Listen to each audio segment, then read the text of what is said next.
हाँ भाई देखो, इधर से राव सुरजनहाड़ा शासक बना, इधर से कहा जाता है अकबर शासक है। भारत का जो शासक है वो अकबर है। इधर से अपने बूंदी का जो नया शासक बना है वो ये नाम का है। नाम कौन सा है?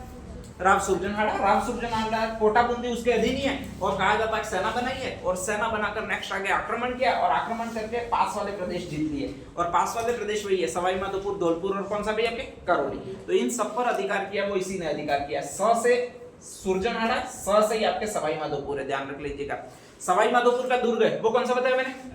रणथंभौर। तो रणथंभौर पर नेक्स्ट अधिकार कर लिया है वो इसी ने कर लिया। और रणथंभौर में महल वगैरह बहुत अच्छे बने हुए, तो वहीं से शासन करने लगा। यहाँ तक क्लियर है, ठीक है।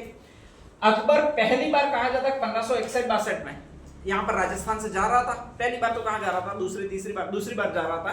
तो कहा जाता है उसी समय जयपुर का एक राजा जिसका नाम है बारमल, वो अपनी बेटी और अपने बेटे के साथ आया हुआ है, ध्यान रख लीजिएगा। उसकी बेटी का नाम है आपके स्पेशली हरखाबाई, या फिर कौन सी बाई है भाई आपके? जोधाबाई है। उसके बेटे का नाम है भगवंत दास। कौन सा नाम है? भगवंत दास, ठीक है, ध्यान रख लीजिएगा। कहा जाता है उसने प्रस्ताव रखा कि आप मेरी बेटी से शादी कर लीजिए। और कहा जाता है अकबर जट से तैयार भी हो गया कि किससे मैं शादी कर लूं?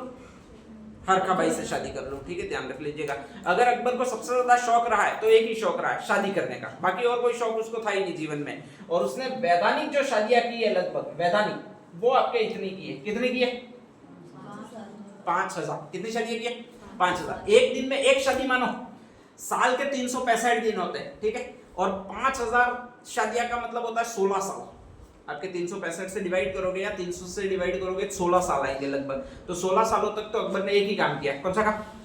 रोज की शादी, ठीक है, ध्यान रख लीजिएगा। इतनी शादियां इस आदमी ने की है, तो ये लगभग इतनी शादियां की है। नेक्स्ट आगे सब कहते हैं, किताबों में आता है कि अकबर की साम्राज्यवादी प्रवृत्ति थी, संपूर्ण भारत को जीतने की इच्छा रखता था। इसलिए कहा जाता है अकबर ने यहाँ पर अधिकार करने के लिए आक्रमण किया था। ऐसा भी कुछ नहीं है, ठीक है। अकबर हर हमेशा किसी भी राज्य को जीतता था, पहली शर्त यही रखता था। पहली शर्त क्या होगी? अपनी बेटी की, अपनी बुआ की, या फिर अपनी बहन, जो भी इन तीनों कैटेगरियों में से हो, ठीक है। चाहे तुम्हारी बुआ कुंवारी बेटी हो तो भी, तुम्हारी बहन कुंवारी बेटी हो तो भी, और तुम्हारी बेटी कुंवारी बेटी हो तो भी, इन तीनों कैटेगरियों में से जो भी हो। विकल्प ये भी है कि एक से अधिक हो तो भी चलेगा, कि बुआ और बहन हो तो भी चलेगा, बहन बुआ और बेटी हो तो भी चलेगा, बेटी और बहन हो तो भी चलेगा, ठीक है, ध्यान रख लीजिएगा। ऐसा कोई मेरी तरफ से ऐतराज नहीं है कि इन तीनों में से कौन सी से शादी करूंगा। तीनों कुंवारी हो, तीनों में से जो भी अधिक तो अधिकतम विकल्प हो वो चलेगा, उनसे मेरा निकाह पढ़वाना पड़ेगा, मतलब मुझसे विवाह करवाना पड़ेगा। हमेशा ये अकबर पहली शर्त यही रखता था, ध्यान रख लीजिएगा, ठीक है। और इसीलिए वो आक्रमण करता था। और आक्रमण जैसे ही होता था, संधि में उसकी पहली लाइन यही लिखी जाती थी कि हम मुगल खानदान में बेटियों का विवाह करवाएंगे, ध्यान रख लीजिएगा, ठीक है। जयपुर जैसे ही आया तो कहा जाता है संतुष्ट हो गया। बारमल ने कहा मेरी बेटी है, मैं आपसे शादी करवाना चाहता हूँ, ले तेरे नाम पे मैं जयपुर का पूरा राज्य ही लिख देता हूँ। और तुरंत उसने अकबर ने फरमान जारी करके दे दिया कि आज के बाद जयपुर का वास्तविक संस्थापक होगा वो बारमल ही होगा। कौन होगा? बारमल। नहीं तो जयपुर राज्य अकबर द्वारा नहीं दिया गया था, ठीक है। बारमल उस समय संघर्ष कर रहा था, सारे मुगल आक्रांत था वो आक्रमण कर रहे थे, बस उसने एक बेटी दी और उसका राज्य कंप्लीट हो गया, ध्यान रख लीजिएगा। तो वो फिर यही कह रहा है। उसी के दरबार में कहा जाता है भगवंत दास को भी भेजा गया, लेकिन भगवंत दास गए नहीं। उन्होंने कहा मेरी स्वास्थ्य वगैरह खराब रहता, मैं नहीं जाऊंगा, मैं मेरे पुत्र को भेज दूंगा, ध्यान रख लीजिएगा। तो बारमल का बेटा भगवंत दास है, भगवंत दास का पुत्र है वो कौन है? मानसिंह। तो मानसिंह को कहा जाता है कि दरबार में भेज दिया गया, ध्यान रख लीजिएगा। ये मानसिंह डिस्टर्ब बहुत ज्यादा करता था अकबर को, फुआ जी करके। तो ये सोचता था कि साले को इसको कहीं दूर रखो, उलझाए रखो, ठीक है। उलझाए कैसे रखो? तो इसको कमांडर बना दो, सेनापति बना दो। लड़ेगा कि नहीं लड़ेगा, बाढ़ में जाए, मरेगा तो भी बाढ़ में जाए, कम से कम मेरा माथा तो नहीं खाएगा फुआ जी करके। तो ऐसी कंडीशन में इसको कमांडर बना दो और इसको युद्ध अभियान पर भेज दो, ध्यान रख लीजिएगा, ठीक है। तो इसको हमेशा युद्ध अभियान पर भेज देता था ये अकबर। कहा जाता है पहले युद्ध अभियान पर इसको एक दो जगह भेजा, फिर कहा जाता है इसको एक जिम्मेदारी दे दी कि तू एक दुर्ग को जीत के आ जा। और वो जो दुर्ग था वो ये दुर्ग कहलाता है। नाम कौन सा भैया आपके? और रणथंभौर पर अभी जो शासन कर रहा है वो कौन सा आपके? सुरजनहाड़ा, ठीक है। तो ऐसी कंडीशन में कहा जाता है उधर से मानसिंह सेना लेकर आया और इधर से नेक्स्ट जो राजा है वो आपका सुरजनहाड़ा। यहाँ पर सुरजनहाड़ा राज कर रहा है और कहा जाता है इधर से जो सेना लेकर आ रहा है वो आपका ये कौन सा भी आपके? मानसिंह। मानसिंह ने कहा जाता है कि पहली बार तोप गोले वगैरह चलाए, क्योंकि बाबर ले ही आया था तोप गोले, मुगल सीख ही चुके थे। तो कहा जाता है कि इन पहाड़ियों पर तोप गोले चलाए। ये कितनी पहाड़ियों से गिरा हुआ? 7। और मैंने पहले कहा था कि इन पर कोई भी तोपगोला असर नहीं करता है। 7 पहाड़ियों में या तो छोटी को टकराएगा या फिर नेक्स्ट आगे इस दुर्ग में जाकर कोई गिरेगा नहीं। तो बख्तर बंद पूरा ध्यान रख लीजिएगा। शिव के कमल पत्रों के समान ये दुर्ग बना हुआ है पूरा पूरा, ठीक है, जिसमें बीच में से दुर्ग दिखता है आपको, बाकी 7 पहाड़ियां आपको दिखेगी, जैसे पत्रक लगाए हो ऐसे ही दिखेगी। अगर फोटो वास्तव में लोगे आप जूम फोटो मतलब ड्रोन से फोटो लोगे और बहुत ऊंचाई से फोटो लोगे तो ये वैसा ही दिखता है, जैसे शिव का पत्र वैसा अंदर दुर्ग आपको दिखेगा और बाकी 7 पहाड़ियां चारों ओर दिखेगी। और एक्चुअल में आप ये अनुमान ही नहीं लगा सकते हो कि ये कोई दुर्ग की फोटो है, बल्कि यही कहोगे कि ये शिव जी की फोटो है, ठीक है, ध्यान रख लीजिएगा। तो इसलिए कहा जाता है कि शिव के बेल पत्रों जैसा दुर्ग है।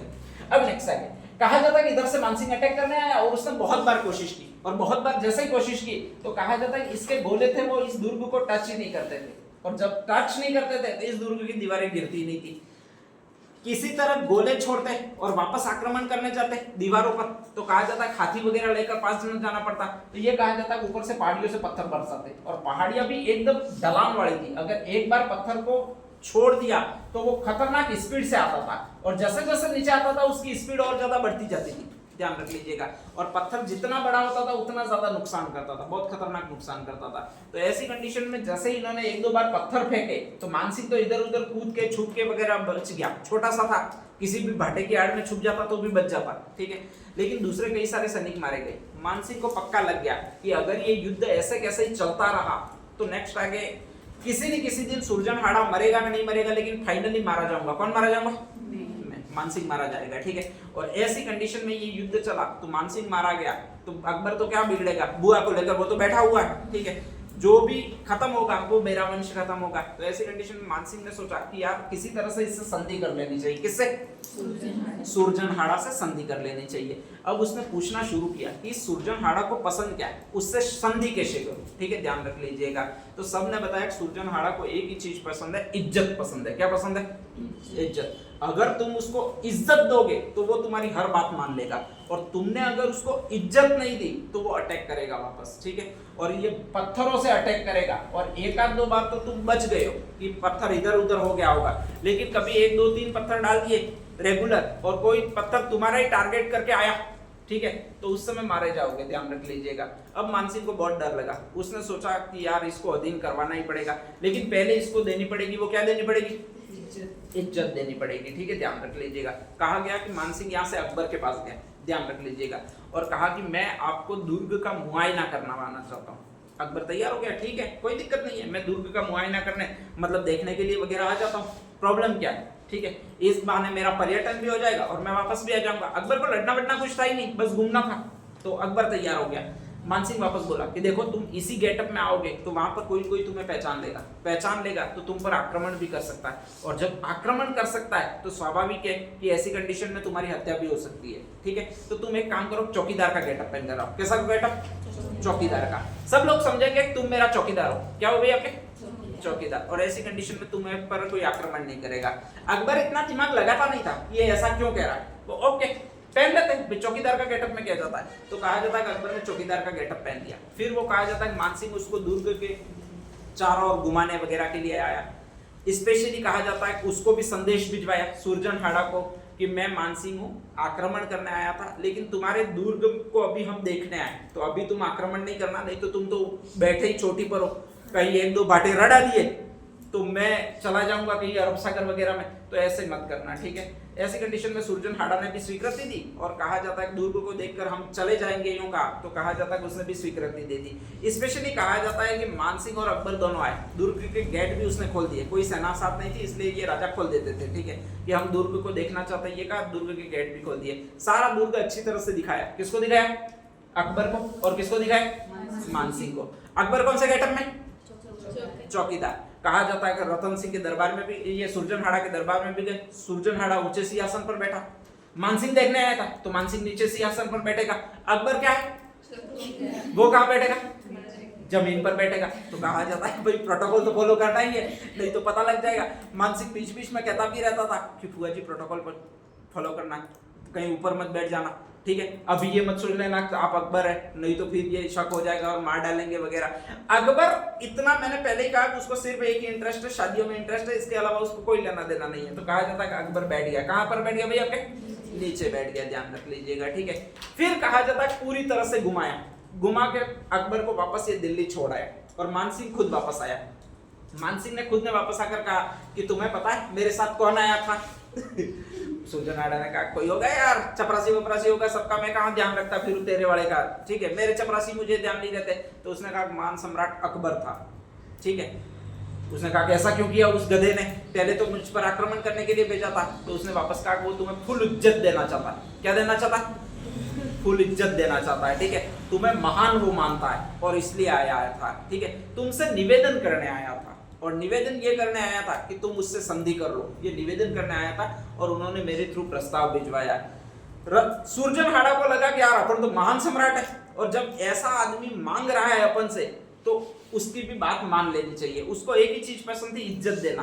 तो ऐसी कंडीशन में उसने कह दिया चलो मैं मान लेता हूँ कि मैं तुमसे क्या कर लूंगा भाई, आपके संधि कर लूंगा। और मैं ये भी मान लेता हूँ चलो अकबर जब मेरे दरबार में आकर बैठ गया तो फिर मैं तो छोटा राजा हूँ, वो भारत का सम्राट है, तो मैं भी उसके दरबार में जाकर बैठ ही सकता हूँ। तो कहा जाता है कि अगर इतनी इज्जत मेरी अकबर करता है तो मैं भी उसकी उतनी इज्जत कर सकता हूँ, मैं उसकी अधीनता स्वीकार करने के लिए भी तैयार हूँ, ठीक है। तुम अकबर को बोल दो कि हमने अधीनता स्वीकार कर दी है, ध्यान रखे, ठीक है। नेक्स्ट आगे कहा जाता है अकबर को बोला गया कि आपके सूरजन हाड़ा ने एक चीज स्वीकार कर ली है। क्या स्वीकार कर ली है? अधीनता स्वीकार कर ली है। अब ऐसी कंडीशन में कहा जाता है अकबर ने कहा ठीक है बहुत बढ़िया किया तुमने मानसिंह, ठीक है, बिना युद्ध की अधीनता स्वीकार करवा दी। अब अपनी शर्तें हैं वो तुम जाके बोल दो। किसके पास जाके बोल दो? सूरजन हाड़ा के पास में जाकर बोल दो। कहा जाता है मानसिंह वहां से वापस आया और मानसिंह वहां से वापस आया तो पहली शर्त बोली। कौन सी शर्त बोली? शादी की, कि अपन संधि कर रहे तो उसमें मैं चाहता था कि विवाह संबंध हो जाए, तुम्हारी कोई बेटी हो, बहन हो, नेक्स्ट आगे बुआ हो, तो इनमें से किसी भी शादी अकबर के साथ करवा दीजिए। कहा जाता है सूरजन हाड़ा दौड़ा और पहाड़ी पर जाकर बैठ गया कि अब भी बाटे वापस रड़ाता हूँ साले हराम को, ऐसे कहाँ कर रहा है, तो ठीक है ध्यान रख लीजिएगा। कहा जाता है कि वापस मानसिंह अकबर के पास गया। किसके पास गया? अकबर के पास गया और कहा कि उन्होंने स्पेशली शादी से या विवाह, पहली जो शर्त थी वो मुझे नहीं लगता कि वहां पर मानी जाएगी, ध्यान रख लीजिएगा। तो अकबर ने वापस कहा कि कैसे नहीं मानेंगे, पहली शर्त है वो कौन सी शर्त है? विवाह की शर्त है और वो अवश्य मानी जानी चाहिए, ठीक है।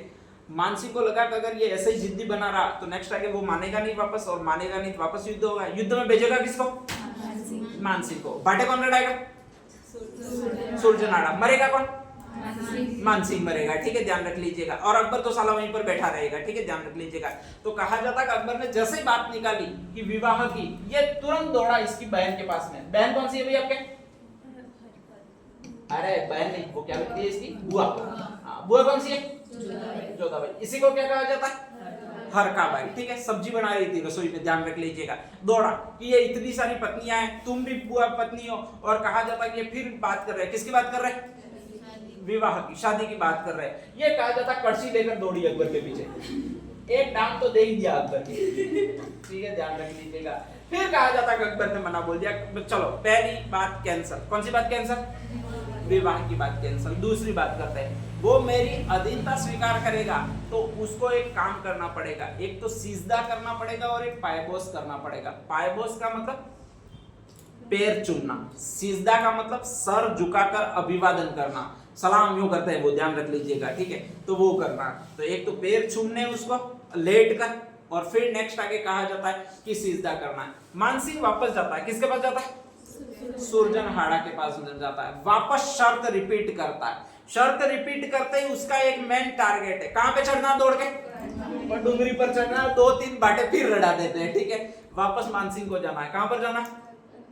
अकबर के पास में जाना है, ठीक है। जैसे ही अकबर रिपीट करे तो उसको वापस जाना है। किसके पास जाना है भाई आपके? जोधाबाई के पास जाना है। और जोधाबाई के कहना है मैं तेरा एक ही भतीजा हूं, ये फुआ जी वो मुझे ऐसे ही भेज रहे, वो मान नहीं रहा है और वो मुझे मार डालेगा। ऐसी कंडीशन में तुम भतीजे से विहीन हो जाओगी, क्या तुम्हें ऐसा स्वीकार है? और कहा जाता है जोधाबाई को तरस आता है और जोधाबाई चम्मच बकुंडा जो भी गर्म है वो मिल रहा है, दौड़ रही है। किसके खिलाफ दौड़ रही है भाई आपके? अकबर। अब हाँ, जो भी पति होता है वो पत्नी से ही मानता है, ध्यान रख लीजिएगा, क्योंकि वो गोके मुक्के वगैरह मार सकती है अकेली, ठीक है। तो ऐसी कंडीशन में कहा जाता है पीट कूट के सीधा कर रही है वो, अकबर को कर रही है कि तेरे को वो अगर नहीं चूमे तो क्या मर रहा है तू, ठीक है। 2 बार मैं चूम लेती हूँ तेरे पैर, ला ऊंचे कर, दिक्कत कहाँ पर है? फालतू काम का वो चुपे तो ही वो तेरी घरवाली थोड़ी है करके वो डांट रही है, सेकंड स्वीकार नहीं कर रहा, सेकंड शर्त भी बात, चलो कोई बात नहीं। अगले दिन मानसिंह वापस आ रहा है, मानसिंह को वापस कर रहा है, चलो शादी भी छोड़ दो और अपने ये सीजदान पायबोस वगैरह भी छोड़, ठीक है, ध्यान रख लीजिएगा। एक काम कर कि वो राज दरबार में वो खुद आएगा, ठीक है, तो जब भी आएगा वो पगड़ी उतार कर आएगा। अब ये सोच रहा है कि ये जाकर कहूं, वापस वही कहानी पूरी रिपीट हो रही है कि जैसे ही जाकर कह रहा है तो वो वापस डुंगरी पर चढ़ रहा है, डुंगरी पर चढ़ के फिर बाटे बरसा रहा है, फिर बाटे बरसा रहा है, तो वो वापस आ रहा है। मानसिंह किसके पास आ रहा है? जोधाबाई के पास आकर रो रहा है, और जोधाबाई अगले दिन फिर ड्रामा कर रही है कुछ ना कुछ, ठीक है, ध्यान रख लीजिएगा, और वापस मना रही है। किसको मना रही है? अकबर को। तो तीसरी शर्त ये भी नहीं मानी उसने कि मैं पगड़ी नहीं उतारूंगा, मेरा सर ऊंचा, सर पे पगड़ी रहेगी, मींस रहेगी। राजस्थानियों की पगड़ी तो विशेष पहचान है, तो अकबर को चाहे पसंद आए कि नहीं आए वो 100% रहेगी, ठीक है। अकबर अगले दिन कह रहा है और कोई है जो वो कहना चाहता है कि ये होगा, मैं मान लेता हूँ, फालतू काम की तो माथा फोड़ी मत कर यार, ठीक है। तो उसने कहा कि वो एक और लास्ट कहना चाहता है, और वो ये कहना चाहता है कि जब भी वो दरबार में आएगा तो वो अपनी वीणा, मतलब नक्कारा है, एक वाद्य यंत्र होता है, वो उसको बहुत प्रिय, बजाता है, बीच बीच में वो बजाता रहता है, ठीक है, ध्यान रख लीजिएगा।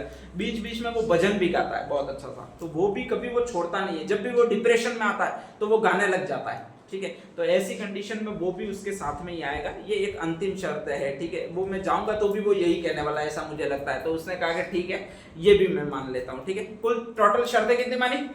4 शर्तें मानी। पहली शर्त विवाह नहीं करेगा, दूसरी शर्त सीधा पायबोस नहीं करेगा, तीसरी शर्त पगड़ी नहीं उतारेगा, और चौथी शर्त वीणा, सतारा या एक नक्कारा, वाद्य यंत्र मेन नाम है वो नक्कारा है। कौन सा है? नक्कारा। तो नक्कारा बजाने की सिर्फ राज दरबार में छूट मिली थी, वो इसी को मिली थी। किसको मिली थी? सुरजनहाड़ा को मिली थी, बाकी किसी को नहीं मिली थी, ठीक है, ध्यान रख लीजिएगा।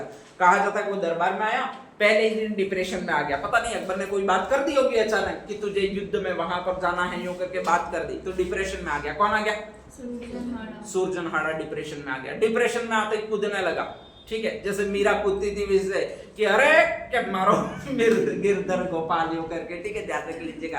तो कहा जाता है कि नक्कारा बजाने लगा, और नक्कारा बजाने लगा, जोर जोर से दौड़ने भी लगा, अपने वाला दौड़ता, मतलब खतरनाक दौड़ता, ध्यान रख लीजिएगा, ठीक है। अकबर डर गया, वो तो सियासत के पीछे जाके छुप गया, ये ओरिजिनल स्टोरी है।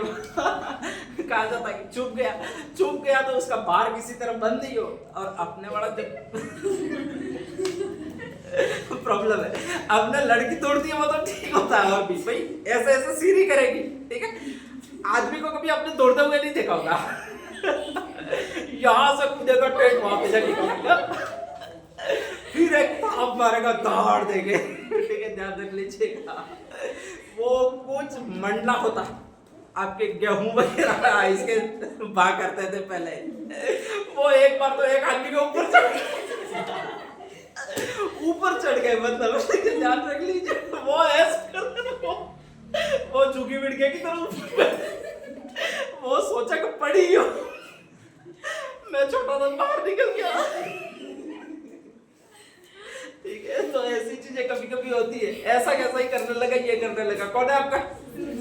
सुरजनहाड़ा, ध्यान रख लीजिएगा, बहुत खतरनाक डिप्रेशन में आया हुआ, बहुत जबरदस्त दौड़ने लगा, और बहुत जबरदस्त दौड़ने लगा। तो एक बार तो अकबर चुप गया, दरबारी तो आसपास मिले ही नहीं, वो तो पता नहीं कहाँ चले गए, ठीक है, ध्यान रख लीजिएगा। बाद में कहा जाता है कि जैसे जैसे उसका डिप्रेशन खत्म हुआ, वापस अकबर वगैरह सारे आए, ठीक है, और उसको कहा गया कि तुझे सबसे ज्यादा पसंद क्या है ये बता। तो उसने कहा कि मुझे आरती करना सबसे ज्यादा पसंद है।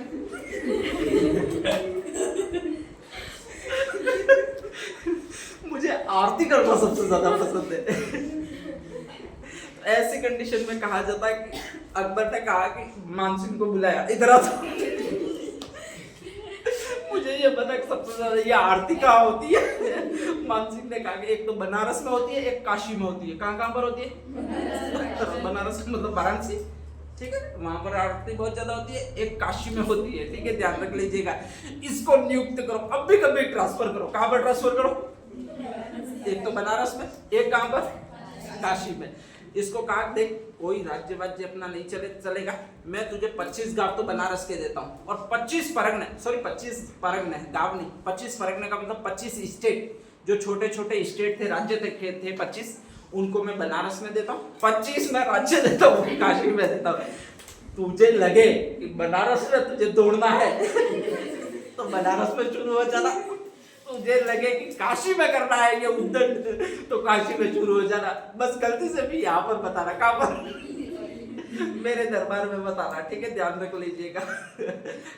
कहा जाता है वो लास्ट में बनारस गया, फिर काशी गया, और वहीं पर काशी में कहा जाता है इसी तरह कभी अचानक स्टार्ट हो गया, वहीं पर एक नदी थी तो नदी में कूद गया बेचारा और कहा जाता है कि डूब गया, निकाला लेकिन तब तक काफी देर हो चुकी थी और मृत्यु हो गई। कौन से हाड़ा की मृत्यु हो गई? सुरजन हाड़ा की मृत्यु हो गई, ठीक है, ध्यान रख लीजिएगा। इसी स्टोरी पर फेमस ग्रंथ लिखा है, उसका नाम है सुरजन चरित्र। कौन सा ग्रंथ है? सुरजन चरित्र। इसी में पूरी स्टोरी बताई गई है, ठीक है। तो कहा जाता है सुरजन चरित्र का वही लेखक है जिसने एक ग्रंथ और लिखा, हम्मीर हट। एक बार अगर हम्मीर ने हट कर दिया मतलब कर दिया, इसी तरह एक बार दौड़ना स्टार्ट हो गया मतलब हो गया, उसके लिए कोई बंद करने का ऑप्शन या बटन ही नहीं है। ये सारा बताया है वो उसी ने बताया है। राइटर कौन था हम्मीर हट का? चंद्रशेखर, राइट है, ठीक है। और हम्मीर बंधन का कैलाश वाला, अमृत कैलाश, ध्यान रख लीजिएगा।